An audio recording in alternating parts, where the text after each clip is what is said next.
செய்தி மத்தேயு சுவிசேஷம் 10வது அதிகாரம் 32வது வசனம். Matthew chapter 10 verse 32. மத்தேயு 10வது அதிகாரம் வசனம் 32. மனுஷர் முன்பாக என்னை அறிக்கை பண்ணுகிறவன் எவனோ அவனை நான் பரலோகத்தில் இருக்கிற என் பிதாவின் முன்பாக அறிக்கை பண்ணுவேன். ஆண்டவர் தெளிவாக தன்னுடைய இருதயத்தின் வாஞ்சையை விருப்பத்தை இந்த வசனத்தின் மூலமாக நமக்கு தெரிவிக்கிறார். மற்ற மக்களுக்கு முன்பாக அந்த மக்கள் யாராகவும் இருக்கலாம், நண்பர்களா இருக்கலாம், விரோதிகளா இருக்கலாம், அந்நியர்களா இருக்கலாம், முன்பின் நாம் சந்தித்திராத மக்களாக இருக்கலாம். எந்த மக்களாக இருந்தாலும் அந்த மக்கள் முன்பாக, அந்த மனுஷன் முன்பாக நம்முடைய வரப்போற மனவாளனாகிய ஆண்டவராகிய இயேசு கிறிஸ்துவை நாம் அறிக்கை செய்ய வேண்டும். அவரை குறித்து பேச வேண்டும். கர்த்தர் இதை எதிர்பார்க்கிறார். எங்கே இருந்தாலும் எந்த இடத்தில் இருந்தாலும் ஒரு கிறிஸ்தவன் வித்தியாசமானவனாய் இருக்க வேண்டும். எந்த விதத்தில் வித்தியாசமான இருக்க வேண்டும்? அவனுடைய வாழ்க்கையின் மையமாக ஆண்டவராகிய இயேசு கிறிஸ்து இருக்கிறார். ஆண்டவராகிய இயேசு கிறிஸ்து வாழ்க்கையின் மையமாக இருப்பாரானால் நாம் பேசுகிற ஒவ்வொரு வார்த்தையிலும் அவரை நாம் அறிக்கை செய்வோம். நம்முடைய அறிக்கை மூலமாக மக்கள் நாம் யார் என்று அறிந்து கொள்வார்கள். அறிஞர் தேவனுடைய பிள்ளைகளே, மக்கள் இன்றைக்கு எதையோ பற்றி பேசிக் கொண்டிருக்கிறார்கள். ஒரு மார்க்கெட்டில் போகிறார்கள், அங்கே 4 பேர் கூடியிருப்பார்கள். அவர்கள் அரசியலை குறித்து பேசிக் கொண்டிருப்பார்கள். இன்றைக்கு அதுக்கும் அதை விட அதிகமாக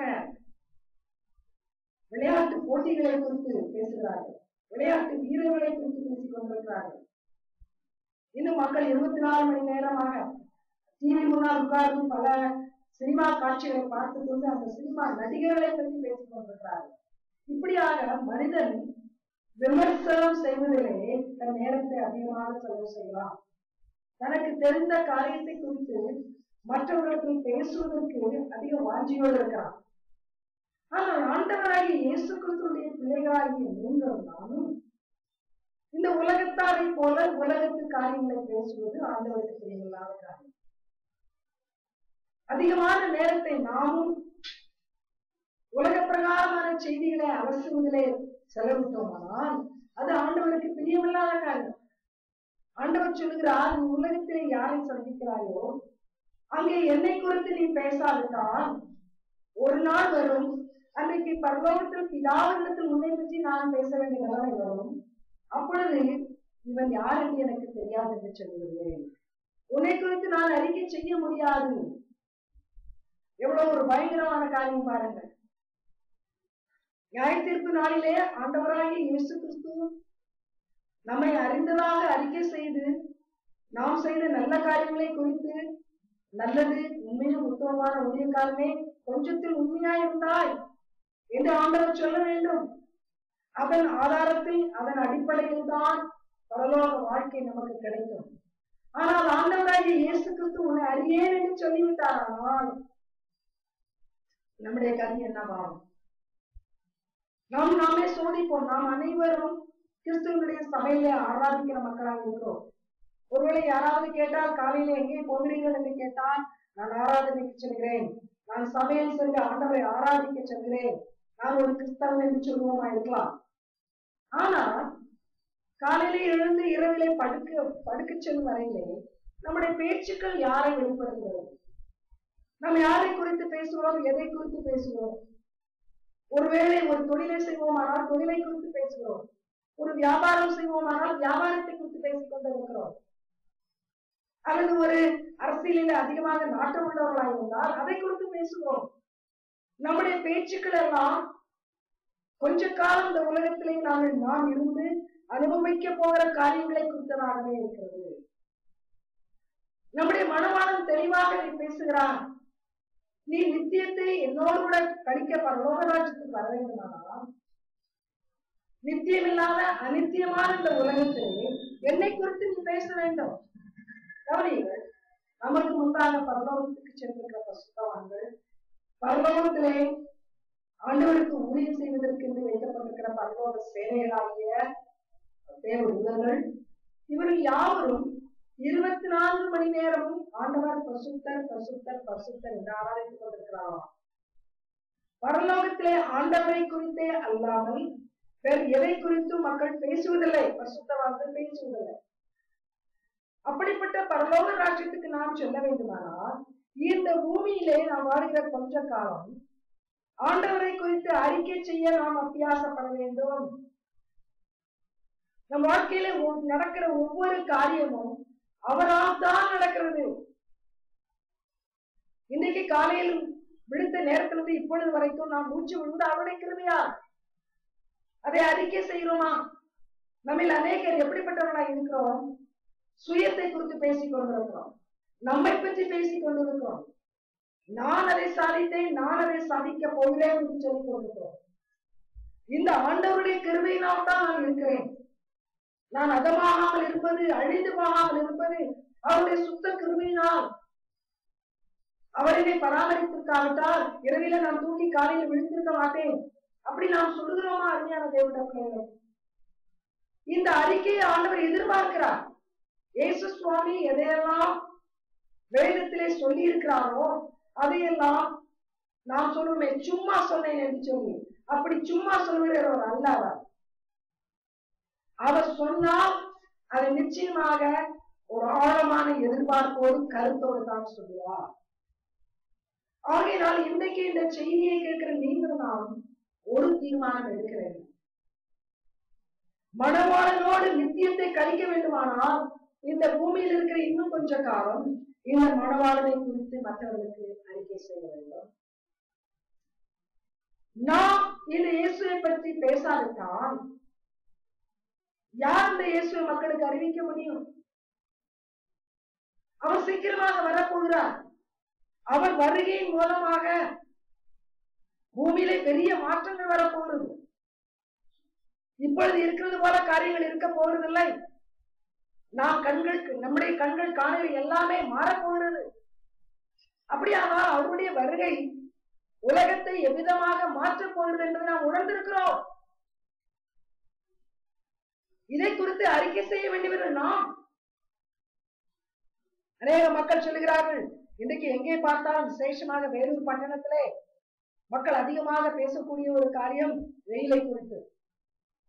எவ்வளவு உஷ்ணம், கடினமான வேதனையாக இருக்கிறதே, தாங்கக்கூடாத வேதனையா இருக்கிறதே என்று சொல்லிக் கொண்டிருக்கிறோம்.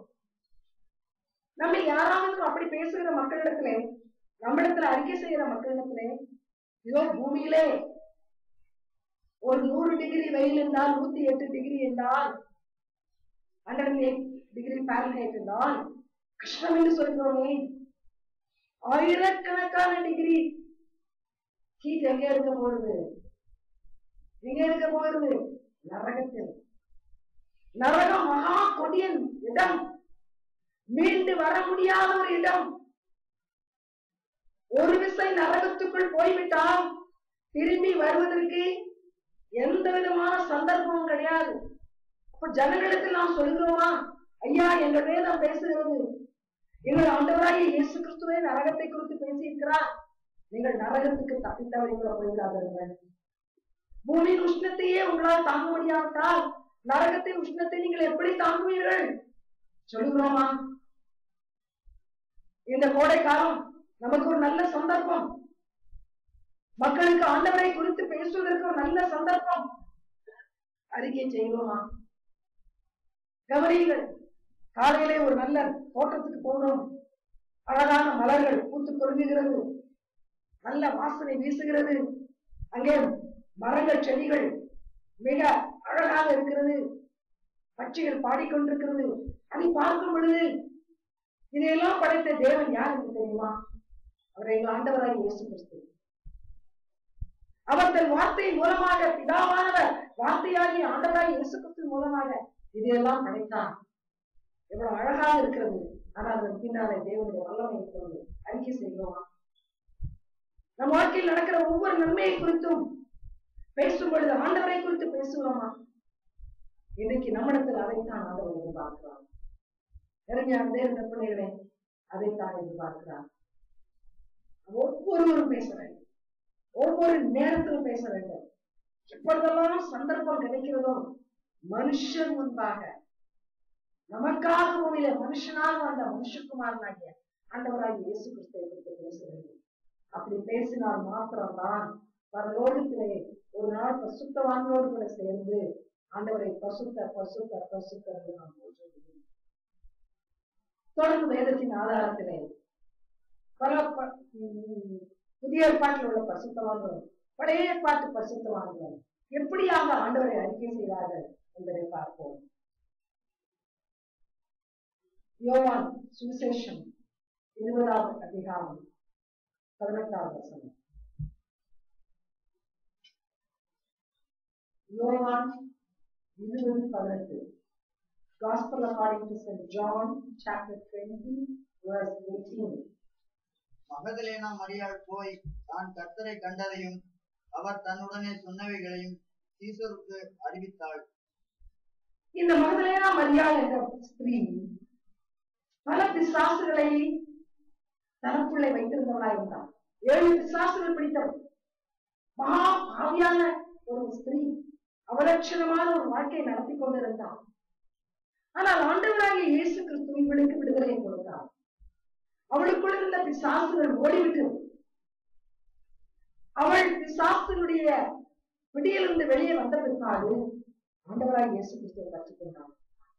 இந்த இயேசு எனக்கு போதும், இவரோடு நான் இருந்தால் என் ஆவியிலே என் சரீரத்திலே விடுதலையோடு வாழ முடியும் என்று சொல்லி அவளை பற்றி கொண்டாள். இயேசுடைய மரண நேரத்திலே நடந்த காரியங்கள் அனைத்தும் அவளுக்கு தெரியும்.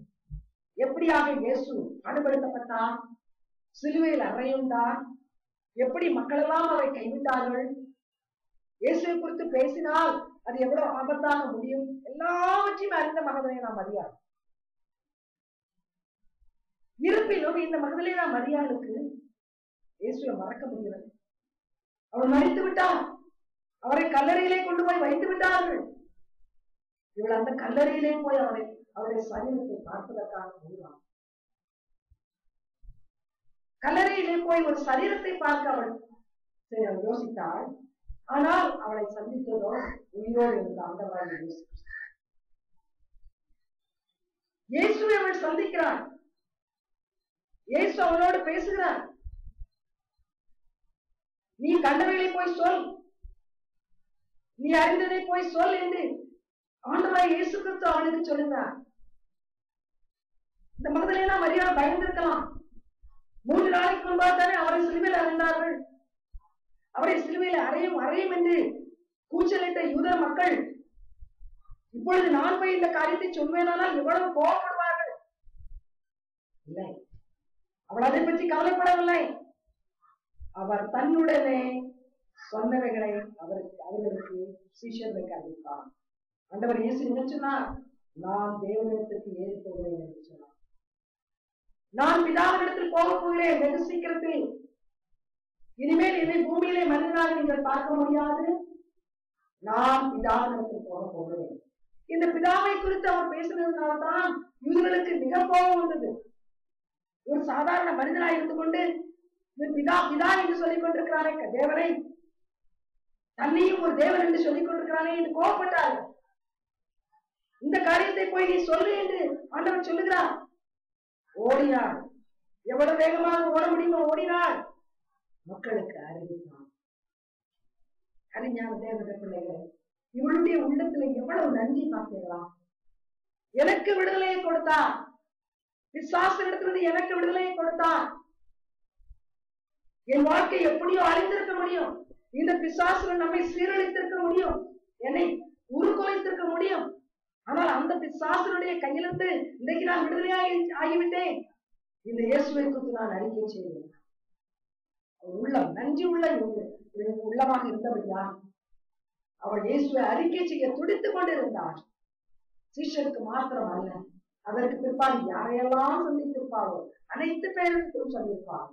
இயேசுவை சிலுவையில் அறைந்து கல்லறையில் தூக்கி போட்டார்கள். இதோ உயிரோடு இருக்கிறார், அவர் பிதாவிடத்தில் போகிறேன் என்று சொல்கிறார் என்று அறிக்கை செய்திருப்பார். அருமையான தேவனுடைய பிள்ளைகளை, நம்முடைய இருதயத்தை சோதிக்கும். நம்மில் எத்தனை பேருக்கு இன்றைக்கு கொஞ்சம் கூட ஒரு நன்றி இல்லாமல் இருக்கிறது? நிலையான சேற்றில் இருந்தோம். பாவம் செய்திருந்து போனானால், ஒருவேளை குடித்திருந்து போனானால், வெறித்திருந்து போனானால், பாவமான மற்ற மாம்ச காரியங்களை செய்திருந்து போனானால் அழிந்திருக்கும், நித்திய அழிவை நோக்கி போயிருந்திருக்கும். பயங்கரமான ஒரு நித்தியத்தை சந்தித்திருக்கும். ஆனால் நம்முடைய வாழ்க்கையில் ஆண்டவரை இயேசு குறிப்பிட்டார். இயேசு நம்முடைய வாழ்க்கையில் வந்தார். இயேசு விடுதலையை கொடுத்தார். இன்னைக்கு நாம் வித்தியாசமான ஒரு சூழ்நிலையில் இருக்கிறோம். இதற்கு காரணம் என்ன? இந்த இயேசு கொடுத்த விடுதலை. ஆனால் இன்றைக்கு நன்றி இல்லாத அறிக்கைகளை தான் செய்து கொண்டிருக்கிறோம். அவர் கொடுத்த விடுதலை குறித்து பேசுவதில்லை. அவருடைய வசனம் கொடுத்த விடுதலையை குறித்து பேசுவதில்லை.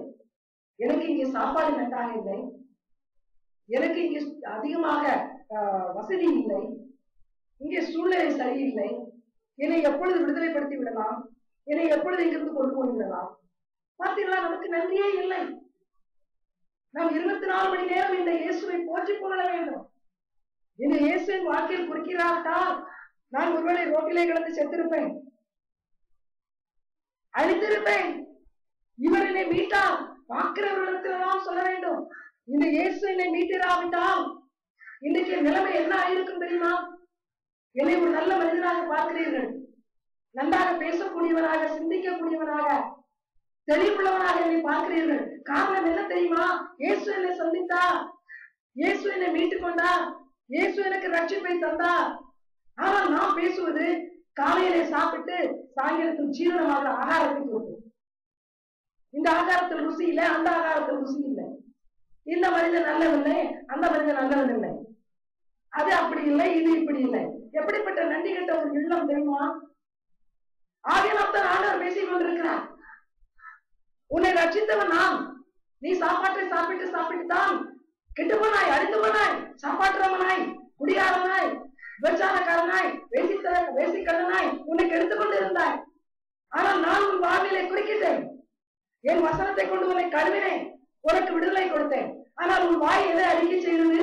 தேவையற்ற காரியத்தை. நீ மனுஷன் முன்பா என்ன குறித்து பேசிக் கொண்டிருக்கிறாய்? தேவையற்ற காரியத்தை பேசிக் கொண்டிருக்கிறாய்.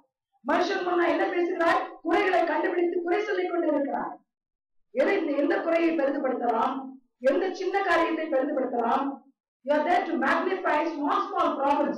You have such an ungrateful heart that you forget who saved you. Today you are a decent man. You are lying in the gutter once upon a time. Few months ago you were in the gutter. But today the Lord has washed you, cleansed you, has made you a man. But your mouth is not confessing that. You don't talk about that. You talk about all unwanted things. How ungrateful you are. நன்றி கெட்ட ஒரு தன்மையோடு இருக்கிறோமா இல்லையா? ஒருவேளை இப்படி பரிசுத்தாவியார் பேசினா ஏன் கோபமாக பேசுகிறீர்கள் என்று கேட்க. ஆனால் நம்முடைய லட்சணம் அவலட்சணமான குணங்கள் நமக்கு தெரியும். எவ்வளவு நன்றி கெட்டிருக்கலாம். இயேசுவினை தொற்றுக்காவிட்டால், இயேசுவினை ரட்சித்திருக்காவிட்டால் நீ இன்னைக்கு சுத்தமான துணி உடுத்திப்பாயா? குளித்திருக்க மாட்டாய். ஒரு வாரம் குளித்திருக்க மாட்டாய். 10 நாட்களுக்கு தண்ணீர் கிட்டே கூட போயிருக்க மாட்டாய். ஆனால் இன்னைக்கு மக்கள் மத்தியில் உட்கார முடிகிறது, உன்னை பக்கத்தில் மக்கள் வைக்க முடிகிறது. ஏன்? நீ சுத்தமாக இருக்கிறாய், விடுதலை பெற்றிருக்கிறாய், ரட்சிக்கப்பட்டிருக்கிறாய். யோசித்தாயா? அதை குறித்து பேசினாயா? மற்றவர்களுக்கு பேசுகிறாய், உன் அம்மா இடத்துல, பிள்ளைகளிடத்துல, கணவரிடத்துல, மனைவி இடத்துல பேசுகிறாய். சொல்லியாயா? இன்னைக்கு நான் ஒரு டீசன்ட் மேனா இருக்கிறேன் தெரியுமா? எப்படி? நல்ல ஒரு லைஃப் மூலமாக ஆண்டவர் இயேசுக்கு ரட்சித்தார். ஆண்டவர் எனக்கு ஒரு டீசன்ட் ஸ்டேட்டை கொடுத்திருக்கிறார். ஒரு மனிதனாக இருக்கிறேன். மிருகமாக இருந்த நான் இன்னைக்கு மனிதனாக இருக்கிறேன். பேசுகிறாயா இயேசுவை பற்றி? நீ அதை பேச மாட்டாயே. நன்றியுள்ள இருதயம் இருந்தால் தானே என்னமோ நீ பரிசுத்தமானாய் வந்த மாதிரியும் இந்த இடத்தில் வந்து நீ கெட்டு போன மாதிரியும் பேசிக் கொண்டு இருக்கிறாய். நீ எப்படி இருந்தாய் ஆண்டவருக்கு தெரியும்.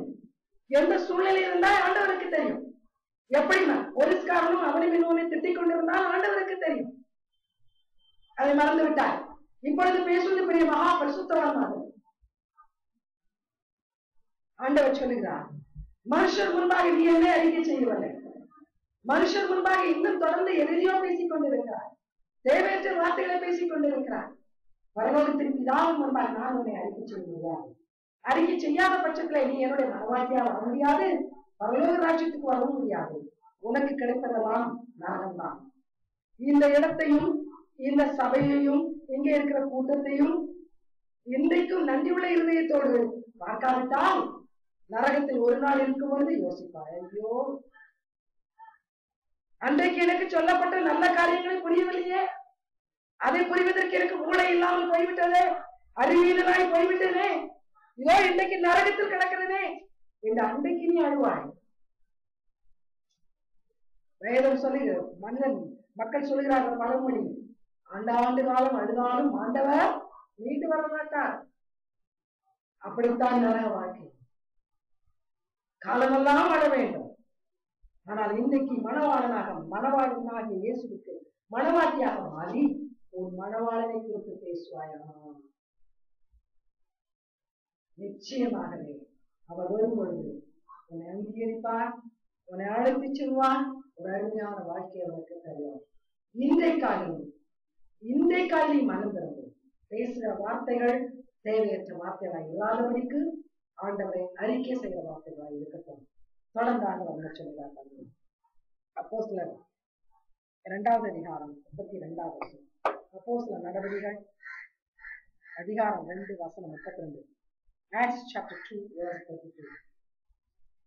இந்த இயேசுவை தேவன் எழுப்பினார், இதற்கு நாங்கள் எல்லோரும் சாட்சிகளாய் இருக்கிறோம். கவனி, ஆண்டவராய் இயேசு கிறிஸ்துவினுடைய சீடர்கள் இயேசு மரிப்பதற்கு முன்பாக பயத்தில் இருந்தார்கள். ஐயோ, இயேசுக்கு வந்த கஷ்டம் நமக்கு வந்துடுமோ, இயேசுக்கு கொடுக்கப்பட்ட கொடுமையான அந்த ட்ரீட்மெண்ட் ஒருவேளை நமக்கு கிடைத்துவிடுமோ என்று பயந்து நடுங்கினார்கள். ஆனால் இயேசு மரணத்துக்கு பிற்பாடு 3ஆம் நாள் உயிர் தெழுந்தார். அவர் உயிர் தெழுந்த பிற்பாடு அந்த உயிர் தெழுந்த வல்லமை சீஷர்களுக்கு கிடைத்தது. Power of resurrection. That is the power of the Holy Spirit. இந்த பரிசுத்தாவின் வல்லமை கிடைத்தவுடனே அதே கூட்டத்தாருக்கு முன்பாக அதே கொடுமையான காரியங்களை செய்து கொண்டிருந்த யூத மத தலைவர்களுக்கு முன்பாக தைரியமாக பேசுகிறார்கள். ஆண்டவரை இயேசு கிறிஸ்து உயிர் தெழுந்தார், அதற்கு நாங்கள் சாட்சி. பயமில்லை, இயேசுக்கு நாங்கள் சாட்சிகள். அவர் கல்லறையில் இல்லை, அவருடைய சரீரத்தை புழுக்களும் பூச்சிகளும் சாப்பிடவில்லை, அவர் உயிரோடு இருக்கிறார், அதற்கு நாங்கள் சாட்சிகள். எங்கள் வாழ்க்கையில் இருக்கிற வல்லமை, தேவ வல்லமை சாட்சி. எவ்வளவு தைரியமாக பேசினார்கள், இவ்வளவு தைரியமாக சாட்சி சொல்வது நிமித்தமாக அப்போஸ்தலர்கள் ஆண்டவராகிய இயேசு கிறிஸ்துவின் சீடர்கள் மிகுந்த பாடுகளுக்கு உட்படுத்தப்பட்டார்கள். அப்பொழுது இருந்த சமுதாயம் அவர்களை புறக்கணித்தது. இரத்த சாட்சிகளாக மரித்தார்கள், அடிக்கப்பட்டு கொல்லப்பட்டார்கள். ஆனால் தைரியமாக சொன்னார்கள், எங்களுக்கு இந்த பூமியில் உள்ள வாழ்க்கை பெரிது அல்ல, இந்த அழிந்து போகிற பூமியிலே கிடைக்க போற பணமும் பொண்ணும் பொருளும் பெரிதல்ல. நித்திய மணவாளனாகிய ஆண்டவராகிய இயேசு கிறிஸ்து வரும்போது நாங்கள் அவரோடு கூட அவருடைய மனவாட்டிகளாய் வாழ்வதற்கு எடுத்துச் செல்லப்பட போகிறோம். ஆகையினால் அந்த இயேசுக்கு நாங்கள் சாட்சிகளாய் இருக்கிறபடியா நீங்கள் என்ன செய்தாலும் செய்து கொள்ளுங்கள், எங்களுக்கு எந்த தண்டனையும் கொடுங்கள், கவலை இல்லை. நாங்கள் அவருக்கு சாட்சிகள். எங்கள் வார்த்தைகள் எல்லாம் அவருக்கு சாட்சிகளாகவே, சாட்சியுள்ள வார்த்தைகளாகவே.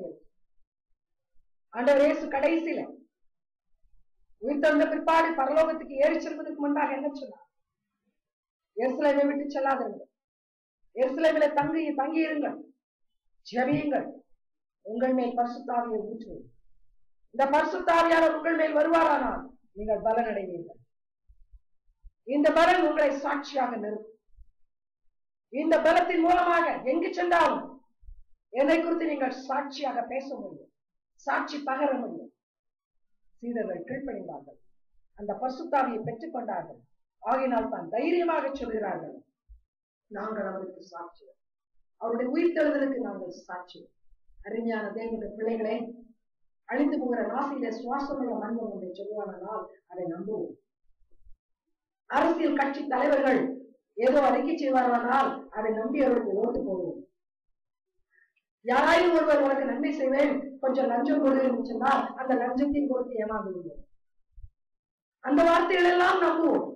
ஆனால் வேதத்திலே காலத்தால் அழிக்கப்பட முடியாத பரிசுத்த வேதாகமத்திலே எழுதப்பட்டிருக்கிற வார்த்தைகளை நம்பவில்லை. ஆகினால் தான் அவரை குறித்து அறிக்கை செய்ய மாட்டேங்கிறோம்.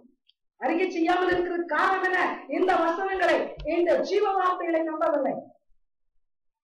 கவனியுங்கள், இந்த வேத புத்தகத்தை அழித்து விடலாம் என்று சொல்லி சத்ரு கங்கணம் கட்டினான்.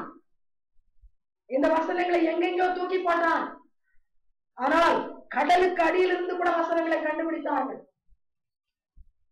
வேத புத்தகத்தை எழுதுவதற்கு பல 100 ஆண்டுகள் பயங்கரமான ஆராய்ச்சிகளை செய்து அந்த காலத்திலே எழுதப்பட்டுள்ள ஸ்க்ரோல் இப்பொழுது இருக்கிற மாதிரி காகிதத்தில் எழுதினது அல்ல, மனோலிகளில் எழுதப்பட்டு அதை சுருட்டி எங்கெல்லாமோ வைத்திருந்தார்கள். அதை சற்று அழிக்க பார்த்தான், அழிக்க முடியவில்லை. அந்த வசனங்களை கண்டுபிடித்து அதை தொகுத்து 66 உள்ள புத்தகங்கள் உள்ள ஒரு புத்தகமாக மாற்றினார்கள், பாடுபட்டார்கள். இந்த வசனத்தை யாராலும் அழிக்க முடியவில்லை. இந்த வசனம் பேசுவதை நம்ப மாட்டோம். இந்த வார்த்தைகள் சொல்வதை நம்புவதில்லை. இந்த வார்த்தைகள் என்னென்ன சொல்றதோ அதை நம்பி மற்றவர்களுக்கு அதை அறிக்கை செய்வதில்லை. ஆனால் தேவையற்ற காரியங்களை அறிக்கை செய்கிறோம். காலையில செய்தித்தாளை படிக்கிறோம், அதிலே ஒரு ஆக்சிடென்ட், உடனே அதை மற்றவர்களுக்கு சொல்லுவோம். உங்களுக்கு தெரியுமா, ஒரு விபத்து, இவ்வளவு பேர் உயிரிழந்தார்கள். ஒரு பூகம்பத்தை குறித்து போட்டிருக்கோம், நீங்கள் அதை படித்தீர்களா? எத்தனையோ பேர் பூகம்பத்தில் செத்து விட்டார்களாம். இதையெல்லாம் அறிக்கை செய்வோம். இதனால ஒரு பயனில்லை. நீ மற்றவர்களுக்கு செய்தித்தாளிலே படித்ததை சொன்னால் உனக்கும் ஒண்ணு கிடைக்காது, அவர்களுக்கு ஒண்ணு கிடைக்காது, அதை சொல்லுவாய். ஆனால் மனுஷகுமாரனாகிய ஆண்டவராகிய இயேசு கிறிஸ்துவை குறித்து அறிக்கை செய்யும் பொழுது, எங்கே போனாலும் நீ அவரை குறித்து பேசும் பொழுது நித்தியமாக உனக்கு பேரின்பம் உண்டு, பேரின்ப வாழ்க்கை உண்டு.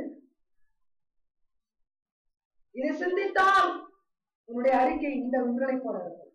இயேசு உயிர் தெழுந்தார் என்பதற்கு நாங்கள் சாட்சிகள். இயேசு வல்லமையுள்ள தேவன் என்பதற்கு நாங்கள் சாட்சிகள். ஆண்டவரை அறியாத ஒரு தேசத்தில் வாழ்ந்து கொண்டிருக்கிறோம். இயேசு கிறிஸ்துவை அறியாத கோடி கோடியான ஜனம் இருக்கிற சமுதாயத்தில் இருக்கிறோம். மக்கள் மத்தியிலே சென்று தைரியமாக இந்த ஆண்டவரை இயேசு கிறிஸ்துக்கு நாங்கள் சாட்சிகள் என்று சொல்லுவோமா? இன்றைக்கு நம்முடைய வாழ்க்கை மாறட்டும், நம்முடைய வார்த்தைகள் மாறட்டும், நம்முடைய அறிக்கை மாறட்டும். அழிந்து போகிற உலக காரியங்களை குறித்து பேசுவதை விட்டுவிட்டு அழியாத நித்திய ஜீவனுக்கு அழைத்து செல்லக்கூடிய நித்திய வார்த்தைகளை குறித்து, அந்த நித்திய ஜீவனை கொடுக்கக்கூடிய நித்திய பிதாவை குறித்து அறிக்கை செய்வோம். அப்படியானால் அவர் நம்மை குறித்து பிதாவுக்கு முன்பாக அறிக்கை செய்வார். ஒரு தீர்மானம் எடுப்போம், பழைய சாக்கடை கொண்டு வெளியே வருவோம், சுபாவத்திலே புதிதாக்கப்பட்டவர்களாய் மாறுவோம். தொடர்ந்து வாருங்கள். அப்போஸ்தலர் நடவடிக்கைகள் 3ஆம் அதிகாரம் 6வது வசனம். Acts chapter 3 verse 6. அப்போஸ்தலர் நடவடிக்கைகள் 3ஆம் அதிகாரம் 6வது வசனம். அப்பொழுது பேதுரு, வெள்ளியும் பொன்னும் என்னிடத்தில் இல்லை, என்னிடத்தில் உள்ளதை உனக்கு தருகிறேன், நசரேயனாகிய இயேசு கிறிஸ்துவின் நாமத்தினாலே நீ எழுந்து நட என்று சொல்லி. கவனிகள், இந்த அறிக்கை எவ்வளவு அருமையான ஒரு அறிக்கை பாருங்கள். நாம் பெருமைப்பட்டுக் கொண்டிருக்கிறோம். எதை குறித்து? நான் எவ்வளவு பணக்காரன் தெரியுமா? எவ்வளவு சொத்து இருக்கிறது எனக்கு தெரியுமா? எத்தனை வீடு கட்டி வைத்து விட்டேன், அந்த வங்கியில் பணம், இந்த வங்கியில் பணம். இதை குறித்து பெருமைப்பட்டுக் கொண்டிருக்கிறோம். நாம் பெருமையெல்லாம் நம்மிடத்தில் இருக்கிற சொத்து. கவனிங்க, 10 வீடு இல்ல, 10 மாளிகைகளை கட்டுங்கள், ஒரே நொடி பொழுது ஒரு பூகம்பம் வந்தால் அழிகிறது. அமெரிக்கா தேசத்திலே ட்வின் டவர் என்று சொல்லி அந்த தேசத்தினுடைய பொருளாதார காரியங்களை நிர்வகிக்கிற ஒரு பெரிய இடத்துல எப்படிப்பட்ட அழிவு வந்தது என்று நமக்கு தெரியும். ஒரே ஒரு நொடி பொழுதுல அழிவு தொடங்கி ஒன்றுமில்லாமல் அந்த கட்டடம் போகிறது. பெருமை என்று பேசிக்கொண்டு, பெருமை, எங்க தேசத்தின் பெருமையை குறித்து பறைசாற்றுகிற கட்டடம், எங்களுடைய பிரஸ்தாபத்தை பேசுகிற கட்டடம். ஆனால் அந்த கட்டடம் ஒரு நிமிஷத்தில் நொறுங்கிவிட்டது. இன்னைக்கு நாமும் கொடுத்தான் கட்டடங்களை குறித்து பேசுகிறோம், வங்கியின் பணத்தையும் வைத்திருக்கிற லாக்கர்ல வைத்திருக்கிற நகைகளை குறித்து பேசுகிறோம். இதுதான் நம்முடைய அறிக்கை. Low great confession, very low great. ஏனென்றால் அதெல்லாம் அழிந்து போகக்கூடிய. இங்கே இந்த அப்போஸ்தலர்கள் இயேசுவோடு இருந்தவர்கள். யார் அந்த இயேசு? சர்வ சிருஷ்டிக்கு நேற்றம். யார் அந்த இயேசு? அனைத்து பொக்கிஷங்களையும் உண்டாக்கினவர். யார் அந்த இயேசு? நீ நில் என்று சொன்னால் நிற்கும் உலகத்தில் எந்த ஒரு காரியமும், நீ நட என்று சொன்னால் நடக்கும் எந்த ஒரு காரியமும். அப்படிப்பட்ட சர்வ வல்லமுள்ள இயேசு, அவரோடு கூட 3.5 வருடங்களை கழித்த இந்த மக்கள் இப்பொழுது சொல்லுகிறார்கள், எங்களுக்கு பொன்னுமில்லை வெள்ளியில்லை. எப்படிப்பட்ட ஒரு தாழ்மை பார்த்தீர்களா? நாங்கள் பொன்னை குறித்து பெருமை பாராட்டவில்லை, வெள்ளியை குறித்து பெருமை பாராட்டவில்லை. ஆனால் எங்களுக்குள் ஒருவர் இருக்கிறார், என்னிடத்தில் உள்ளதை உனக்கு தருகிறேன். என்னிடத்தில் என்ன இருக்கிறது? நசரேயனாகிய இயேசு கிறிஸ்து என்ற நாமத்திலே வல்லமை இருக்கு. ஹல்லேலூயா. கவனிகள், இவர்கள் பெருமையாக சொன்னார்கள், ஐயா நீ என்னிடத்தில் ஒரு காசை எதிர்பார்க்கிறாய், அந்த காசு எங்களுக்கு இல்லை, வேண்டாம். ஆனால் எல்லாவற்றையும் படைத்த தேவன் எங்களிடத்தில் இருக்கிறார், அவருடைய பெயரிலே வல்லமை உண்டு, அந்த வல்லமை மூலமா எழுந்து நட. நம்ம எத்தனை பேர் அறிக்கை செய்வோம் ஐயா? நம்மிடத்தில் ஒன்றும் இல்லாவிட்டாலும் பெருமை பேச்சுகளுக்கு பிரச்சனை இல்லை. என்ன பெருமை பேச்சுகள்? என் குடும்பம் பெரிய குடும்பம். இதையெல்லாம் தூதர்கள் ஆண்டவர்களுக்கு அறிக்கை செய்தார்கள். இந்த அற்பன் பேசிக் கொண்டிருக்கிறான் அழிந்து போற அற்ப ஆஸ்தியை குறித்து, இந்த அற்பன் பேசிக் கொண்டிருக்கிறார் அழிந்து போகிற அற்ப முகத்தின் அழகை குறித்து, அழிந்து போகிற சரீரத்தின் பலத்தை குறித்து. அதைத்தான் தேவதூதர் சொல்லுவார்கள் ஆண்டவருக்கு. எல்லாமே அழியக்கூடிய ஒன்றும் இருக்காது. வந்தான் கோலியாத்து, நல்ல பெரிய உருவம், நிறைய சரீரத்தில் பலன், அது மாத்திரமல்ல போர் கலையிலே தெரிந்தவன், போர் கருவிகளால் நிரப்பப்பட்டவன்.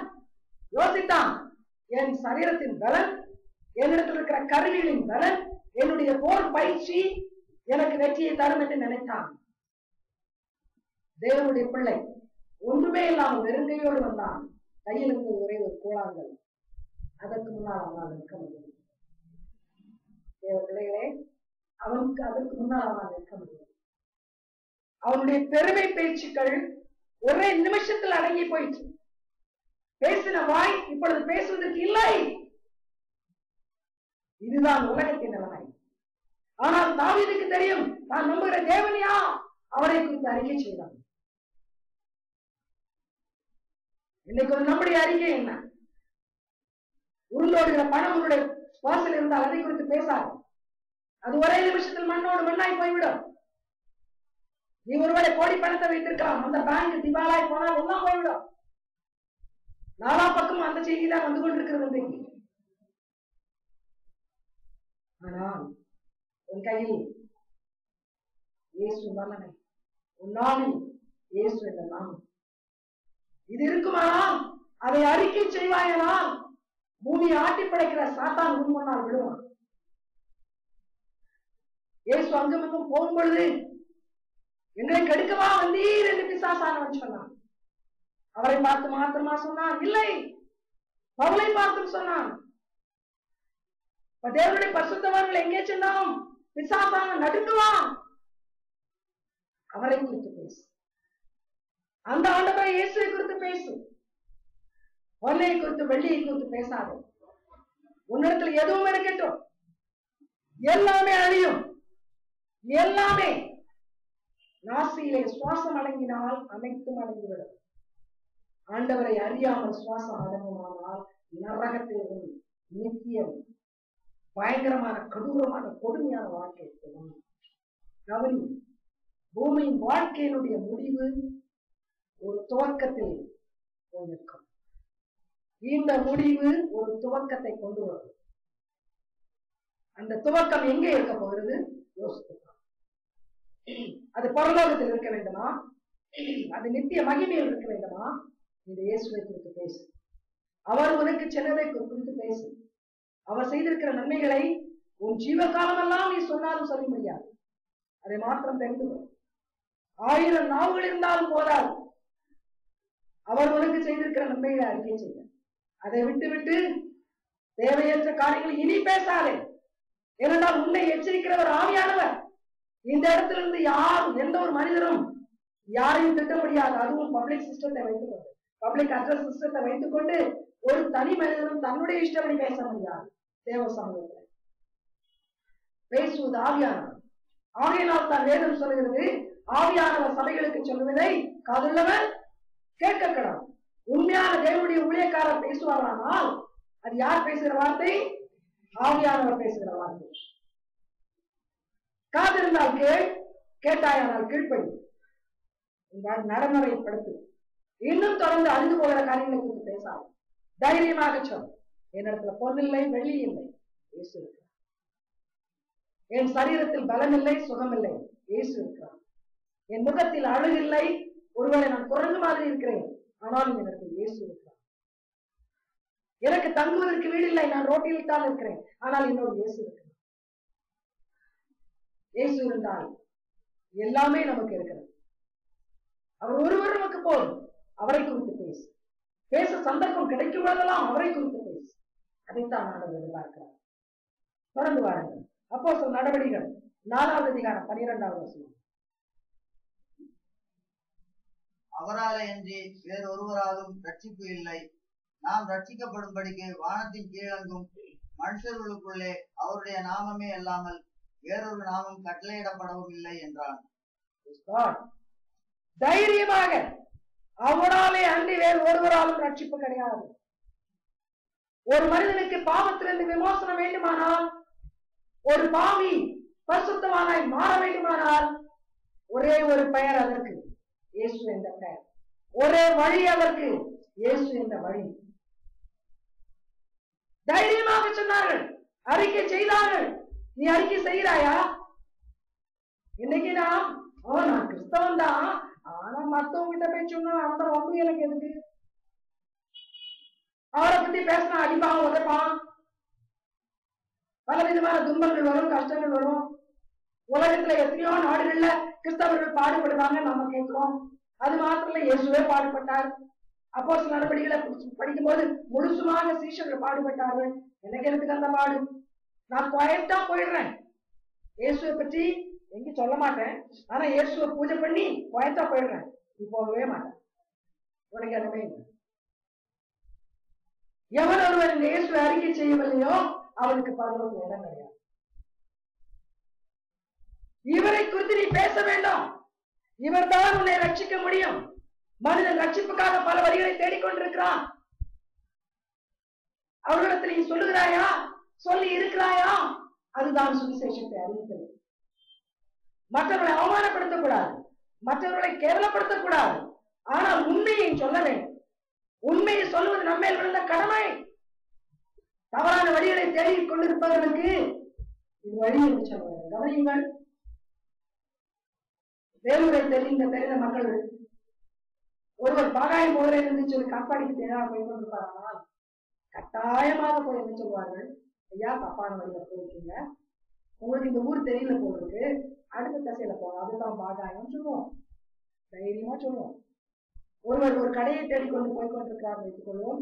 அந்த கடை இருக்கிற இடத்தை விட்டு வேறு ஒரு லொக்காலிட்டியில் அந்த கடையை தேடுவார்கள். ஐயா அந்த கடை இங்கே இல்லை, இந்த பகுதியில் இருக்கிறது, இந்த இடத்துல இருக்கிறது சொல்லுவோம். அதெல்லாம் நன்றாக சொல்லிக் கொடுத்துருவோம். அல்லது இன்னொன்று கேட்பார்கள், ஐயா நல்ல மீன் எங்க கிடைக்கும், அல்லது நல்ல துணிமணி எங்கே கிடைக்கும், நகை வாங்க வேண்டுமானால் எங்கே போக வேண்டும், அதையெல்லாம் சொல்லி தருவோம். ஆனால் இயேசுவை குறித்து மாத்திரம் பேசணும். ஜனங்களிடத்துல அதுதான் நித்திய வழி, அந்த வழியை பற்றி பேசுகிறாயா? அந்த வழி தெரியாமல் நரகத்து போய்விடுவானே, அந்த வழியை அறியாதவன் தடவி தடவி தடவி திரிந்து ஒரு நாள் நரகத்தில் விழுவானே, அவனுக்கு இந்த வழியை நீ சொல்லிக் கொடுக்கிறாயா? அதுதான் சுவிசேஷம் அறிவிப்பது. சுவிசேஷம் அறிவிப்பது என்ன? வழி தப்பி போன மக்களுக்கு சரியான வழியை சொல்லுவது.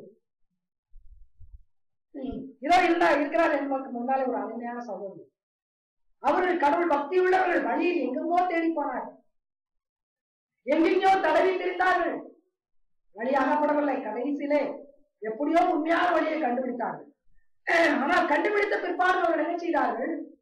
2 வழியுமே தேடிக்கொண்டிருந்தார்கள். ஆனால் கர்த்தருக்கு ஸ்தோத்திரம், glory to God மினிஸ்ட்ரிக்கு வந்தார்கள். நான் தைரியமா அவர்களுக்கு சொன்னேன், 2 வழியை தேட முடியாது. பழைய காரியங்களை நீங்கள் முற்றிலுமாக வீட்டை விட்டு எடுத்து போட வேண்டும். ஒரே வழி. அருமையான சகோதரி ஏற்றுக்கொண்டார்கள். இன்றைக்கு அவர்கள் ஆண்டவருக்கா வைராக்கியமா இருக்கிறார்கள். ஏன் தைரியமாக சொன்னது? நான் ஒருவேளை தைரியமாக பேசும் பொழுது அவர்கள் திட்டலாம், ஏற்றுக்கொள்ளாமல் இருக்கலாம். ஆனால் சொல்ல வேண்டிய கடமை நம்மளது. சரியான வழியை அறிவிக்க வேண்டியது நம்முடைய கடமை. அறிவிக்கிறோமா? அதைத்தான் ஆண்டவர் சொல்கிறார். வழிதப்பி போகிற மக்கள் எவ்வளவு பேர் இருக்கிறார்கள். அவர்களுக்கு முன்பாக நானும் அப்படித்தான் இருந்தேன், ஆனால் இன்றைக்கு வழியை தெரிந்து கொண்டேன். நான் வழிதப்பி போய்கொண்டுதான் இருந்தேன், ஆனால் இன்றைக்கு இயேசு வழி என்று கண்டுபிடித்தேன். ஐயா, அம்மா, இந்த வழிக்கு வாருங்கள். இந்த வழியில் வந்தீர்களானால் உண்மையான வழி இது. பரலோகம் போகலாம். சொல்லுகிறீர்களா? தாழ்மையாக சொல்லுங்கள். உங்களை தாழ்த்தி சொல்லுங்கள். பெருமையை விட்டு விட்டு சொல்லுங்கள். அன்பாக சொல்லுங்கள். இறக்கப்பட்டு சொல்லுங்கள். அதெல்லவா இன்றைக்கு நாம் செய்ய வேண்டிய காரியம். இந்த கடைசி நாட்களிலே நாம் செய்ய வேண்டிய அறிக்கை, இயேசு கிறிஸ்துவே அல்லாமல் ரட்சிப்புக்கு வழி இல்லை. பரலோகம் செல்ல முடியாது. நீ பரலோகத்துக்கு வழியை தேடுவானா? தேடிக்கொண்டிருப்பாயா? வா, இயேசு என்ற வழிக்கு வா. தைரியமாக சீடர்கள் சொன்னார்கள். தைரியமாக பேசினார்கள். அவர்கள் அன்னைக்கு தைரியமாக பேசினதுனால்தான் சபையை ஒன்றிருக்கின்றது. இன்றைக்கு இந்த இடத்துல ஆராதனை நடக்கிறது. காரணம் என்ன? அன்றைக்கு சீஷர்களாகிய அப்போஸ்தலர்கள் தைரியமாக பேசினார்கள். இன்றைக்கு நீங்களும் நானும் தைரியமாக பேசுவோமானால் ஒரு கூட்டத்தார் இயேசுவை அறிவார்கள். கவனிங்க, நாம் இன்றைக்கு அறிவில்லாமல் பேச்சுக்களை பேசிக்கொண்டிருக்கிறோம். யார் எப்படி பேசுகிறாலும் அவர்களோடு சேர்ந்து பேசுவோம். அவர்களுக்கு தைரியமாக உண்மை சொல்வதற்கு நமக்கு தைரியம் கிடையாது. இதுதான் வழி. There is no two ways about it. This is the way. Come. இன்றைக்கு அப்படி சொல்லுவோமானால் ஒருவரை கன்னத்தில் அறைவிடும், ஒருவரை அடி விடும். ஆனால் பரலோகத்துல எத்தனை அடி விழுகிறதோ, எத்தனை அறை விழுகிறோ கன்னத்திலே, அத்தனைக்கும் உண்மையான வாழ்க்கை. இனி ஒரு மகிமையான வாழ்க்கை. இக்காலத்து பாடுகள் உட்படத்தக்கவை அல்ல. இயேசுவை குறித்து நீ பேசுவாயானால் உலகம் பரிகசிக்கலாம். உலகம் உன்னை ஏற்றுக்கொள்ளாமல் இருக்கலாம். ஆனால் ஆண்டவர் சொல்ல அறிக்கை செய். நீ தைரியமாக பேசு. பயப்படாமல் பேசு. உண்மையை நீ அறிந்திருக்கிறாயே, எப்படி அதை மறைப்பாய்? உண்மையை அறிந்த பிற்பாடு நீ அதை மறைக்கலாமோ? கவனிகள், ஆண்டவர் வேதனையோடு பேசிக் கொண்டிருக்கிறார். மிகுந்த வேதனையோடு பேசுகிறார். நீ அறிக்கை செய்யாவிட்டால் யார் அறிக்கை செய்வார்கள்? தெரிந்த நீ தெரியாதவர்களுக்கு வழியை காட்டாவிட்டால் அவர்கள் எப்படி வழிக்கு வருவார்கள்? உனக்கு நான் வழியை காட்டியிருக்கிறேன் அல்லவா? நீ வழியை அறிந்திருக்கிறாய் அல்லவா? நானே வழியும் சத்தியமும் ஜீவனும் என்று சொல்லியிருக்கிறேன் அல்லவா? அப்படி இருக்கும் பொழுது தடவி திரிகிறவன் போய் அவனுக்கு பாதாளத்தில் விரட்டும் என்று பார்த்துக் கொண்டிருப்பாயா? திசை தெரியாமல் ஓடிக்கொண்டிருக்கிறவன் அவன் எங்கோ காட்டுக்குள் அலைந்து ஒளியிட்டும் என்று சொல்லி இருப்பாயா? இல்லை. நீ அறிக்கை செய். இயேசுவை அல்லாமல் வேறு வழி இல்லை சொல். உன் சரீரத்தின் பாடுகளை குறித்து கவலைப்படாதே. உனக்கு பூமி தரக்கூடிய தண்டனைகளை குறித்து கவலைப்படாதே. தருணம் இல்லாமல் போய்விடும். நாணயத்தில் நமக்கு சொந்தம் இல்லாமல் போய்விடும். இன்னைக்கு பேசுவதற்கு திறமை ஏற்படும் பேசு. பேசுவதற்கு நாவிலே வல்லமை ஏற்படும் பேசு. எத்தனை பேருக்கு முடியுமோ அத்தனை பேருக்கு சொல்லும். வழிகாட்டு. மற்றவர்களுக்கு வழிகாட்டியாக இரு. இயேசுவை அறிமுகப்படும். நீ நாவினாலே அறிக்கை செய்யாவிட்டால் இந்த இயேசுவை நீ அறிமுகப்படுத்த முடியாது. Introduce Jesus to every single person you meet. Till your last breath. Introduce this Jesus. No matter what you have to face, doesn't matter. Keep introducing every moment. அதைத்தான் ஆண்டவர் இன்னைக்கு வைராக்கியத்தோடு பேசிக் கொண்டிருக்கிறார். என்னை குறித்து அறிக்கை பண்ணு. என்னை குறித்து பேசு. அழிந்து போற உலக காரியங்களை குறித்து பேசாத மகனே. அதனால் உனக்கு பிரயோஜனம் இல்லை. சேஷமா பெண்களுக்கு சொல்கிறேன், ஆகாரத்தை குறித்தும் அலங்காரத்தை குறித்து பேசாதீர்கள். நகைகளை குறித்து பேசாதீர்கள். அற்பமான காரியங்கள். அழிந்து போகக்கூடிய காரியங்கள், அழியாத நித்திய ஜீவனுக்கு நடத்தக்கூடிய இயேசுவை குறித்து பேசுங்க. அந்த நல்ல வழியை குறித்து பேசுங்கள். உங்களுக்கு பரலோகத்தில் பேரின்ப வாழ்க்கை உண்டு, ஒப்பிட முடியாத ஒரு வாழ்க்கை உண்டு. Begin today. Right away you begin. இயேசுவே வழி. அவராலே எந்த ரட்சிப்பு இல்லை. மனிதன் ரட்சிக்கப்படுவதற்கு வேற ஒரு பெயரும் கொடுக்கப்படவில்லை. இயேசு என்ற பெயர் மாற்றம்தான். தைரியமாக சொல்லுங்கள். தொடர்ந்து வாருங்கள். அப்போஸ்தலர் நடபடிகள் 4வது அதிகாரம் 20வது வசனம். Acts chapter 4 verse 20. அப்போஸ்தலர்கள் 4:20. நாங்கள் கண்டவைகளையும் கேட்டவைகளையும் பேசாமல் இருக்கக்கூடாதே என்றார்கள். கவனிங்கள், அப்போஸ்தலர்களுக்கும் கட்டுப்பாடு வந்தது. யூத மத தலைவர்கள் அவரை அழைத்தார்கள். பேதுருவையும் யோவானை அழைத்தார்கள். பேதுருவும் யோவானும் கர்த்தருக்காக வைராக்கியமுடையவர்களாக இருந்தார்கள். மாண்டாலும் மடிந்தாலும் இந்த இயேசுவை குறித்து பேசாமல் இருக்க மாட்டோம் என்று தீர்மானம் எடுத்து வைராக்கியமாய் போய்கொண்டிருந்தார்கள். யூத மத தலைவர்கள் அழைத்தார்கள். இந்த இயேசுவை குறித்து நீங்கள் பேசக்கூடாது, யாருக்கும் பேசக்கூடாது என்று சொன்னார்கள். இந்த மத தலைவரிடத்தில் அதிகாரம் வந்தது. இந்த மத தலைவர்கள் அவர்களை என்னவும் செய்யக்கூடும், அப்படிப்பட்ட நிலையில் இருந்தார்கள். அவர்களை பார்த்து இவர்கள் சொன்னார்கள், ஐயா நீங்கள் என்ன சொன்னாலும் எங்களுக்கு பரவாயில்லை, நாங்கள் கண்டதையும் கேட்டதையும் சொல்லாமல் எங்களால் இருக்க முடியாது.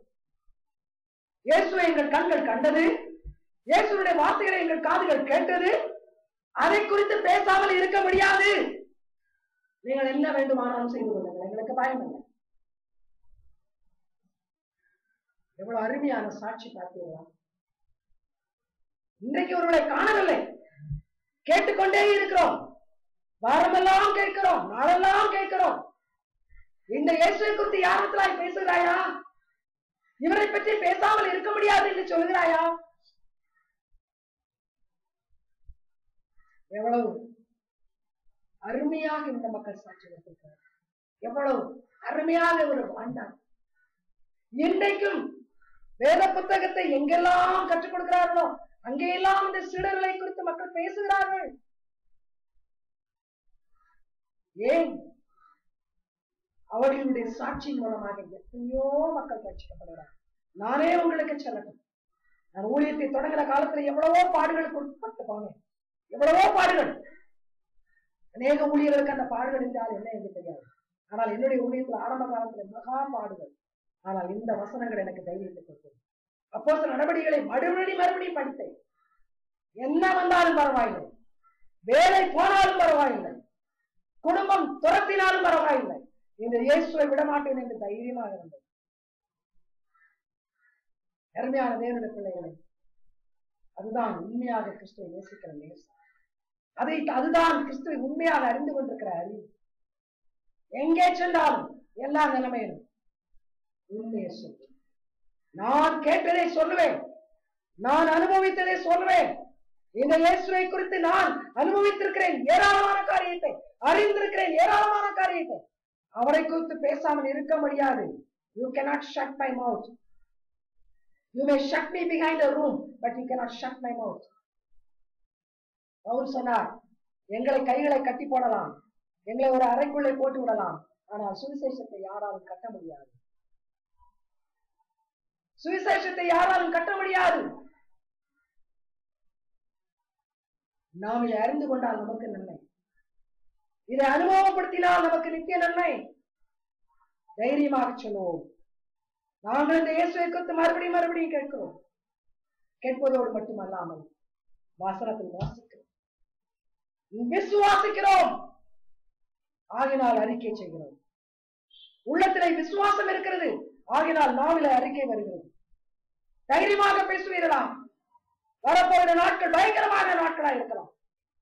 ஆனால் இந்த இயேசுவுக்காக வைராக்கியமாக இருக்கிறவன் ஒருவன் வந்து இழந்து போக மாட்டான். பேசுவாயா? Will you confess this Jesus? Will you take this Jesus to millions? நான் இவரை அறிந்திருக்கிறேன், நான் அறிக்கை செய்கிறேன். நான் இவரை குறித்து கேட்டிருக்கிறேன், சொல்லுகிறேன் உங்களுக்கு. நான் இவரை குறித்து படித்திருக்கிறேன். இதோ வேத புத்தகம், படித்து பாருங்கள், நீங்களும் படித்து பாருங்கள். என்னுடைய பிள்ளைகளே, இன்றைக்கு அப்படிப்பட்ட ஒரு வைராக்கியமான ஒரு தீர்மானத்தை எடுப்போமானா, நம்முடைய மூச்சு அடங்குவதற்குள்ளாக ஒரு கூட்டத்தாரை இயேசுக்குள் கொண்டு வந்துடுவோம். உலகத்தை பற்றி பேசுவதை விடுவோம். அழிந்து போற காரியங்களை பற்றி பேசுவதை விடுவோம். நாம் கேட்டவைகளையும் வேதத்தில் படிக்கிறவைகளையும் குறித்து பேசுவோம். அதன் மூலமாக நித்திய மகிழ்ச்சி, நித்திய மகிமை நம்மை தேடி வரும். தொடர்ந்து வாருங்கள். அப்போஸ்தலர் 7வது அதிகாரம் 56வது வசனம். Acts chapter 7 verse 56. Acts 7:56. அதோ வானங்கள் திறந்திருக்கிறதையும் மனுஷகுமாரன் தேவனுடைய வலது பாரதத்தில் இருக்கிறதையும் காண்கிறேன் என்றான். கவனிங்கள், இந்த அறிக்கையை செய்தவன் ஸ்தேவான். இந்த ஸ்தேவான் சுவிசேஷ ஊழியத்துக்காக தெரிந்து கொள்ளப்பட்டவன் அல்ல. ஸ்தேவானை ஒரு சாதாரண வேலைக்காக ஊழியர்கள் தெரிந்து கொண்டார்கள். மக்களுக்கு போஜனம் சரியாக கிடைக்கவில்லை. போஜனத்தை பகிர்ந்து கொடுப்பதற்காக தெரிந்து கொள்ளப்பட்ட 7 பேரில் ஒருவன் ஸ்தேவான். ஆனால் இவன் கர்த்தருக்காக வைராக்கியமாக இருந்தான். சுவிசேஷம் சொல்வது பவுலுடைய வேலை, பேதுருடைய வேலை அல்லது யோவானுடைய வேலை என்று அவன் சொல்லவில்லை. அவனுடைய நாட்களிலே பவுல் சபையை சவுலாக இருந்து சபையை கொடுமைப்படுத்திக் கொண்டிருந்தான். சவுல் பயங்கரமான ஒரு மனிதனாக இருந்தான். இதெல்லாம் ஸ்தேவானுக்கு தெரியும். ஆனாலும் தைரியமாக சவுலோடும் அவனோடு கூட ஒரு கூட்டத்தார், கிறிஸ்துவை எதிர்க்கிற கூட்டத்தார் நின்று கொண்டிருந்தார்கள். அவர்களுக்கு மத்தியிலே தைரியமாக ஸ்தேவான் இருக்கிறான். தைரியமாக பேசுகிறான். பழைய ஏற்பாட்டு கதையை தொடங்கி புதிய ஏற்பாட்டில் இயேசு மரணத்தின் காட்சி வரையிலே வேத வசனங்களை எடுத்து சொல்கிறான். கற்கள் அவர் மேல் வீழ்த்தப்படுகிறது. இயேசுவை குறித்து பேசுறபடியா கற்களை வீசிக்கொண்டே இருக்கிறார்கள். ஆனால் சொல்கிறான், இதோ எந்த இயேசுவை குறித்து நீங்கள் பேசினீர்களோ அந்த இயேசு இதோ பரலோகத்திலே வானம் திறந்திருக்கிறது, அங்கே எனக்காக நிற்கிறார். என்னை வரவேற்பதற்காக அந்த இயேசு நிற்கிறார். எந்த இயேசுவை அற்பமாக நினைத்து சிலுவையில் அறைந்தீர்களோ, எந்த இயேசுக்காக நான் வைராக்கியமாக நிற்கிறேனோ, எந்த இயேசுக்காக சாட்சியாக நான் பேசிக் கொண்டிருக்கிறேனோ, அந்த இயேசு இதோ நான் மறிக்கப் போகிறேன், என்னை வரவேற்பதற்கு வானத்தை திறந்து வைத்திருக்கிறார். தைரியமாக பேசினான். இதுதான் சாட்சி. அறிக்கை செய்வதற்கு நல்ல ஒரு நேரம் அவனுக்கு. ஏராளமான யூதர்கள் கூடியிருந்தார்கள். மறிக்க போகிறான். அடுத்த நிமிஷம் மரணம் வரப்போகிறது. ஆனால் என் மூச்சு ஒடுங்குவதற்கு முன்பாக சொல்ல வேண்டியதெல்லாம் நான் சொல்லிவிடட்டும். இந்த வேத சத்தியத்தை அறியாதவர்கள் ஆபிரகாம் கதையிலிருந்து இயேசு வரையில் உள்ள கதையை கேட்டுவிடட்டும். நான் அவர்களுக்கு சொல்லிவிடட்டும். இந்த பூமியில எனக்கு தருணம் கிடைக்காது. The last opportunity I am getting. Let me confess everything. Let me share everything. தேவனுடைய பிள்ளை சேவான் ரத்த சாட்சியாக கல்லறியப்பட்டு அந்த நேரத்தில் சாகடிக்கப்பட்டான். அவனை கொண்டு விட்டார்கள். ஆனால் என்ன நடந்தது தெரியுமா? சேவான் மரித்தான். சபைக்கு பெரிய குழப்பங்கள் வந்தது, வேதனை வந்தது, மக்கள் சிதறினார்கள். அடுத்த அதிகாரத்துல 8வது அதிகாரத்துல சொல்லப்பட்டிருக்கிறது, சிதறி போனவர்கள் எங்கும் சுவிசேஷத்தை சொன்னார்கள். 8வது அதிகாரம் எடுங்கள், 4வது வசனம். சிதறி போனவர்கள் எங்கும் திரிந்து சுவிசேஷத்தை பிரசங்கித்தார்கள். அடுத்த வசனம். அப்பொழுது பிலிப் என்பவன் சமாரியாவில் உள்ள ஒரு பட்டணத்திற்கு போய் அங்குள்ளவர்களுக்கு கிறிஸ்துவை குறித்து பிரசங்கித்தான். கவனித்தீர்களா? ஸ்தேவானுடைய மரணம், இரத்த சாட்சியாக மரித்த மரணம், இயேசு கிறிஸ்துவை குறித்து தைரியமாக அறிக்கை செய்து அது நிமித்தமாக மரணத்தை சந்தித்த அந்த ஸ்தேவானுடைய சாட்சி ஒரு பெரிய சபையை உருவாக்கிச்சு. மக்களை அடித்தார்கள், துன்புறுத்தினார்கள், ஓடினார்கள் உயிரை காப்பாற்ற. பயந்து ஓடவில்லை. கவனியுங்கள், நாம் அழிந்து விட்டால் சுவிசேஷத்தை சுமப்பது யார்? ஆகினால் மறிக்க கூடாது. இது நாம மறிக்க வேண்டிய நேரம் அல்ல, இது சுவிசேஷத்தை சுமந்து செல்ல வேண்டிய நேரம். ஆகினால் உயிரை தப்பித்துக் கொள்ள ஓடினார்கள். ஓடின இடங்களிலெல்லாம் சிதறி போனவர்கள் சுவிசேஷத்தை அறிவித்தார்கள். அவர்கள் வாய்களை யாராலும் கட்ட முடியவில்லை. அவர்களை வாயை மூடுங்கள் என்று யாரும் சொல்ல முடியவில்லை. அவர்கள் அறிவித்துக் கொண்டே இருந்தார்கள். மனுஷகுமாரனை குறித்து பேசிக்கொண்டே இருந்தார்கள். தேவ சபையே அவர்கள் பேசிக்கொண்டே இருந்தார்கள். சபை வளர்ந்து கொண்டே இருந்தது. சபை வளர்ந்து கொண்டே இருந்தது. ஏன்? இவர்கள் வார்த்தைகளை பேசிக்கொண்டே இருந்தார்கள். பிலிப்பு என்பவன் சமாரியா இந்த பட்டணத்திலே பெரிய ஒரு எழுப்புதலை உண்டாக்கினான். ஆண்டவரை அறியாத மக்கள், ஒதுக்கப்பட்ட மக்கள், சமாரியர்கள், புறஜாதிகளும் யூதர்களும் கலந்து உண்டாக்கின ஒரு சமுதாயம். அவர்களை ஒருவரும் ஏற்றுக்கொள்வதில்லை. புறக்கணிக்கப்பட்ட சமாரியர்கள். அவர்களுக்கு மத்தியில் இந்த பிலிப்பு என்பவன் போனான். தைரியமாக சுவிசேஷத்தை சொன்னான். அங்கு சென்றது நிமித்தமாக அவனை காசா வனாந்தர மார்க்கமாக காசாவுக்கு போய் சொன்னார்கள். அங்கே ஒரு எத்தியோப்பிய மந்திரியை சந்தித்தான். அவனுக்கு சுவிசேஷம் சொன்னான். ஆகினால் எத்தியோப்பியா தேசம் முழுவதும் சுவிசேஷத்தை கேட்டது. கவனியுங்கள், ஒரு ஸ்தேவான் அறிக்கை செய்தான். ஒரு ஸ்தேவான் தைரியமாக பேசினான். அதனுடைய விளைவு என்ன? rapid growth in the church. rapid growth. சீக்கிரமாக துரிதமாக சபை வளர்ந்தது. முதல் நூற்றாண்டிலே சபை வளர்ந்த வளர்ச்சி அதற்கு பிற்பாடு எந்த நூற்றாண்டும் காணவில்லை. ஏன்? நீங்களும் நானும் சோம்பேறி கிறிஸ்தவர்களாக இருக்கிறோம். ஊமை கிறிஸ்தவர்கள். இங்க எத்தனையோ பேர் ஊமை கிறிஸ்தவர்கள் தான். இந்த இயேசுவை குறித்து நான் பேச மாட்டேன். சேலையை குறித்து பேசுவேன், நகையை குறித்து பேசுவேன், பக்கத்து வீட்டு அம்மாவை பற்றி பேசுவேன், அல்லது மதுபானத்தை குறித்து பேசுவேன், மங்கையை குறித்து பேசுவேன். இயேசுவை குறித்து பேச மாட்டேன். அப்படித்தான் இன்னைக்கு கிறிஸ்தவர்கள் இருக்கிறோம்.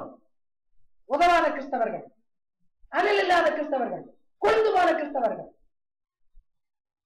ஆனால் முதல் நூற்றாண்டிலே அனலோடு இருந்தார்கள், ஆவியோடு இருந்தார்கள். சபை வளர்ந்து பெருகிற்று. அப்போஸ்தலர் நடவடிக்கைகள் புத்தகத்தை படிப்பீர்களானால் சபை வளர்ந்து பெருகிற்று. அனுதினமும் சபையிலே மக்கள் சேர்த்துக் கொள்ளப்பட்டார்கள். இன்னைக்கா சபையை விட்டு பக்கத்து சபையிலே பணம் நிறைய கிடைக்கிறது, போதகர் குறி சொல்லுகிறார், தீர்க்க தரிசனம் சொல்லுகிறார் என்று ஒரு சபையை விட்டு இன்னொரு சபைக்கு ஓடிக்கொண்டிருக்கிறோம். இதுதான் அவலமான நிலைமை. ஏன்? சோம்பேறி கிறிஸ்தவர்கள், ஊமை கிறிஸ்தவர்கள் நீங்களும் நானும். We are dumb spectators. We are dumb spectators. We cannot move. We cannot talk. We are good for nothing people. சகோதரர் நாளைக்கு சொல்வாங்க, ஆண்டி நீங்க நேற்று ரொம்ப சண்டை போட்டீங்க, திட்டுறீங்க. Praise God. கவனியுங்கள், ஆவியானவர் பேசிக் கொண்டிருக்கிறார். காதிற்குமா கேள். ஆவியானவர் ஏன் வைராக்கியமாக பேசுகிறார்? இயேசு வர வேண்டிய நாள் சமீபித்திருக்கிறது. இயேசுடைய வருகை சமீபம். ஆவியானவரால் சும்மா இருக்க முடியவில்லை. துன்மார்க்கன் துன்மார்க்கத்தில் செத்துக் கொண்டிருக்கிறான். ஆவியானவருடைய உள்ளம் துடிக்கிறது. ஐயோ, இயேசு வருவாரானால் இந்த துன்மார்க்கன் நரகத்துக்கு போய் விடுவானே, அவனை காப்பாற்றுவோம். ஆவியானவருக்கு உருவம் கிடையாது, வடிவம் கிடையாது. உண்மையான ஊழியருடைய நாவை பிடித்துக் கொள்கிறார். உண்மையான ஊழியன் காலிலே இந்த கால் மூலமாக நடக்கிறார். உண்மையான ஊழியருடைய கை மூலமாக கொடுக்கிறார். உண்மையான ஊழியருடைய நாவின் மூலமாக அறிக்கை செய்கிறார். ஆகினால் தான் இங்கே ஆவியானவர் பேசிக் கொண்டிருக்கிறார். தேவ சபையே, கிறிஸ்துவுக்காக வைராக்கியமாக இருக்கிறவர் ஆவியானவர். அவர் பேசுகிறார். நீ இன்னும் ஊமையா இருப்பாயா, அல்லது தைரியமாக ஸ்தேவானை போல பேசுவாயா? சிதறி போனாலும் உன் சிந்தனை இயேசுவை பற்றிதாக இருக்கும். அடிக்கப்பட்டாலும் நொறுக்கப்பட்டாலும் கிறிஸ்துவுக்காக தைரியமாக பேசுவாய், ரத்த சாட்சியாய் மதிப்பாய். கடைசியாக ஒரு வசனம், அப்போஸ்தலர் நடவடிக்கைகள் 9வது அதிகாரம் 20வது வசனம். Acts chapter 9 verse 20. அப்போஸ்தலர் 9:20. தாமதமின்றி கிறிஸ்து தேவனுடைய குமாரன் என்று ஆலயங்களிலே பிரசங்கித்தான். கவனியுங்கள், ஸ்தேவானுடைய மரணத்துக்கு காரணமாயிருந்தான் ஒருவன், சவுல் என்பவன். ஒரு இளைஞன் ஸ்தேவானுடைய ஆடைகளை அவன் தான் காத்துக் கொண்டிருந்தான் என்று 7ஆம் அதிகாரம் சொல்லும். அப்படிப்பட்ட கிறிஸ்தவர்களை கொடுமைப்படுத்துகிற இந்த சவுல் என்ற முரடன் கிறிஸ்துவ சபையை கொடுமைப்படுத்துவதற்காக தமஸ்கு போய் கொண்டிருந்தார். சீரியா தேசத்தில் உள்ள தமஸ்கு என்ற பட்டணத்துக்கு போய் கொண்டிருந்தார். போகிற வழியிலே ஆண்டவரை சந்தித்தார். சவுலே, சவுலே, ஏன் என்னை துன்பப்படுத்துகிறாய்? அந்த நிமிஷமே நொறுங்கி விழுந்தான். ஆண்டவருடைய பாதத்தில் விழுந்தான். தன் பெருமையை அறிக்கை செய்தான். தன்னுடைய பாவங்களை அறிக்கையிட்டான். மனமாறுதலை பெற்றுக் கொண்டான். தமஸ்குக்கு போகிற வழியிலே நடந்த ஒரு பெரிய அற்புதம், சபையை பாழாக்கின அந்த சவுல் பவுலாக மாறின அற்புதம். வேதம் சொல்லுகிறது தாமதம் என்று. ஒரு நாளை கூட வீணாக்க விரும்பவில்லை. எந்த இயேசுக்கு வைராக்கியமாக எதிர்த்து நின்றேனோ அந்த இயேசுவே தெய்வம், அந்த இயேசுவே ரட்சகர். அறியாமையினால் நான் பேசினேன், அறியாமையினால் கிறிஸ்தவர்களை துன்பப்படுத்தினேன். எந்த கிறிஸ்தவை குறித்து தாழ்வாராக பேசினேனோ அவரே உண்மையான தெய்வம். தாமதம் இல்லாமல் தேவ ஆலயத்தில் சேர்ந்து பேசினான். கவனியுங்கள், ஆலயத்தில் ஆராதனை செய்தவர்களை இழுத்துக் கொண்டு வெளியே கொண்டு வந்தான். அடித்தான், துன்புறுத்தினான், கொடுமைப்படுத்தினான், கொன்றான், கொல்வதற்கு காரணமாயிருந்தான். ஆனால் இன்றோ தாமதம் இல்லாமல் அந்த இயேசுவை எந்த ஆலயங்களில் எல்லாம் அக்கிரமம் செய்தானோ அந்த ஆலயங்களில் அறிக்கை செய்கிறோம். ஐயா, இதுதான் கர்த்தருக்காக உண்மையாக இருக்கிற சாட்சியின் வாழ்க்கை. இயேசுவை குறித்து உண்மையாக பேசுகிற சத்திய பரனாகி இயேசுவை குறித்து பேசுகிற உண்மையான ஒரு வாழ்க்கை. அவன் வாயை யாராலும் அடைக்க முடியவில்லை. சாத்தான் தலைகளை நின்று பார்த்தான் அவன் வாயை அடைப்பதற்கு, மரண பரியந்தம் அடைக்க முடியவில்லை. ஒருவன் கிறிஸ்துவுக்குள் உண்மையாக இருந்தான், அவன் வாயை யாராலும் அடைக்க முடியாது. சாட்சியாக இருந்தான், சாட்சியாக ரோமாபுரியிலே மறித்தான்.